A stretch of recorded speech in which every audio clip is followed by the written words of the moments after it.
एक शहर में मनीष अपनी बीवी नीलम के साथ रहता था। मनीष और नीलम दोनों ही शहर में नौकरी किया करते। एक दिन अचानक मनीष को पार्टी के लिए रात में जाना पड़ता है। मनीष अपने साथ नीलम को भी जाने को बोलता है। अरे नीलम, मुझे आज एक पार्टी में जाना है। मैं चाहता हूँ कि तुम भी मेरे साथ चलो। अरे क्या मनीष, तुम भी सारी बातें अचानक से बताते हो। ये पार्टी वगैरह की बात तो थोड़ी जल्दी बताया करो, मुझे तैयार भी तो होना होता है। अरे तुम तो वैसे ही इतनी सुंदर हो, तुम्हें कोई जरूरत नहीं है पार्लर जाने की। नहीं, मुझे पार्लर तो जाना ही पड़ेगा। मेरी आईब्रोज देखो कितनी बुरी हो गई है, साथ ही कटाई करवा कर एक नया सा लुक लूंगी। वो तो ठीक है, पर रात के समय कौन सा पार्लर खुला होता है? अरे मैंने एक पार्लर देखा है, वो देर रात तक खुला रहता है। ऐसा करती हूँ, मैं घर से ड्रेस पहन लेती हूँ, रास्ते में ही पार्लर से थोड़ा टचअप लेते हुए पार्टी में निकल जाएंगे। जैसा तुम्हें ठीक लगे, बस तुम तैयार होने में ज्यादा देर मत लगाना। नीलम जल्दी से अपनी ड्रेस पहनती है और वो और मनीष गाड़ी में पार्लर के लिए निकल पड़ते हैं। थोड़ी ही देर बाद नीलम को पार्लर दिख जाता है। अरे मनीष, गाड़ी रोको, यही है वो पार्लर जिसकी बात कर रही हूँ। देखो, ये पार्लर खुला ही हुआ है, मैंने तुम्हें बताया था ना। मनीष पार्लर को देखकर हैरान हो जाता है। अरे तुम्हारी बात तो ठीक है, पर इस समय आधी रात में ये कौन है जो पार्लर खोलकर बैठा है? और इस समय कौन आता होगा पार्लर में तैयार होने? अरे तुम ये सब बातें छोड़ो, हमारा तो आज का काम हो गया ना। तुम बस यहाँ 5 मिनट रुको, बस मैं यूं गई और यूं आई। ये बोलकर नीलम गाड़ी से उतर जाती है और पार्लर में चली जाती है। नीलम के पार्लर में घुसते ही एक औरत उसके पास आती है।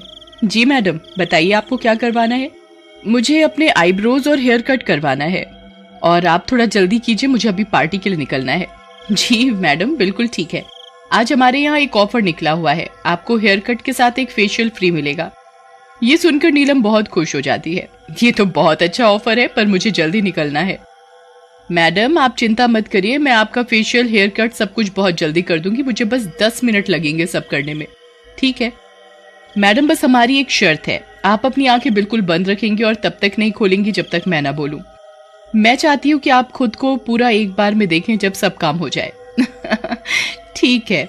नीलम जैसे ही आंखें बंद करती है, वो औरत चुड़ैल का रूप ले लेती है और वो चुड़ैल नीलम की आईब्रोज बिल्कुल गायब कर देती है, साथ ही उसके बालों में अजीब सा हेयर कट दे देती है। वो नीलम को आधा गंजा और आधे सिर पर बाल दे देती है। ये करने के बाद वो चुड़ैल नीलम के फेशियल करने लग जाती है। नीलम का फेशियल हो ही रहा होता है, तभी नीलम को अपने चेहरे पर बहुत जोर की खारिश होने लगती है। अरे मैडम, आपने ये कैसी क्रीम लगा दी? मेरे को बहुत ज्यादा जलन हो रही है, ऐसा ना हो कि मेरा चेहरा खराब हो जाए। नहीं मैडम, ऐसा कुछ नहीं होगा, बल्कि ये क्रीम तो बहुत अच्छी है। ये आपकी डेड स्किन निकल रही है, इसलिए आपको लगाने से जलन हो रही है, पर आप ज्यादा चिंता ना करें। नीलम का फेशियल करते करते उसके पार्लर की लाइट चली जाती है। अरे ये क्या हो गया? मेरे मुंह पर तो क्रीम लगी रह गई और यहाँ लाइट भी चली गई। नीलम जैसे ही अपनी आंख खोलती है तो उसे अपने सामने चुड़ैल दिखाई देती है। ये देखकर नीलम बहुत डर जाती है। वो बहुत जोर से चिल्लाती है और वहीं बेहोश हो जाती है। ये कैसी पागल औरत है, इसको नहीं पता रात में कोई पार्लर नहीं खुलता। ये इस टाइम मेरे पास आ गई है, मैं तो रोज ही किसी न किसी कस्टमर की आस में बैठी रहती हूँ। मुझे बहुत मजा आता है सबकी शक्ल बिगाड़ने में। नीचे मनीष गाड़ी में बैठ इन सब बातों से अनजान होता है। वो नीलम को फोन लगाता है, नीलम उसका फोन नहीं उठाती। कुछ तो गड़बड़ लग रही है, ये नीलम मेरा फोन क्यों नहीं उठा रही? ओहो, पार्टी के लिए भी लेट हुआ जा रहा हूँ, लगता है मुझे ही ऊपर जाकर देखना पड़ेगा। मनीष गाड़ी से बाहर नीलम को पार्लर देखने के लिए उतरता है, तभी उसे पार्लर के सामने कब्रिस्तान दिखाई पड़ता है। कब्रिस्तान को देख मनीष बहुत ज्यादा घबरा जाता है। मनीष फटाफट नीलम की तरफ पार्लर में भागता है। नीलम, नीलम! तभी रोड पर कुत्ते बहुत जोर जोर से भौंकने लग जाते हैं। नीलम, तुम किधर हो नीलम? ये जगह ठीक नहीं है, हमें यहाँ से निकलना पड़ेगा, जल्दी! मनीष जैसे तैसे कर पार्लर में पहुंच जाता है। वो उधर चुड़ैल को देख सकपका जाता है। वो देखता है कि चुड़ैल ने नीलम के साथ कुछ कर दिया है। नीलम जमीन पर लेटी पड़ी है, वो आधी टकली हुई पड़ी है। क्या बात है, आज तो एक के बाद एक कस्टमर आए ही जा रहे हैं।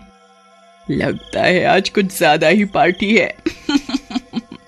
दूर रहो मुझसे तुम, गंदी चुड़ैल। तुमने यहाँ मेरी बीवी का क्या हाल बना रखा है? चुड़ैल ये सुनकर बहुत जोर जोर से हंसने लगती है।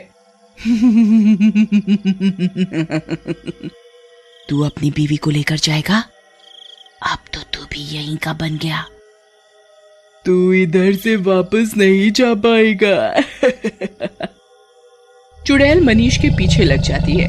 मनीष बहुत चीखता चिल्लाता है और पार्लर से भागने की कोशिश करता है, पर वो भागने में असफल रहता है। तभी राह चलते सड़क पर एक बाबा हरिद्वार से पैदल आ रहे होते हैं। उन्हें वहां नेगेटिव एनर्जी का एहसास होता है। लगता है यहाँ पर कुछ है, किसी को मेरी जरूरत है। कोई इधर बुरी तरह फंस गया है।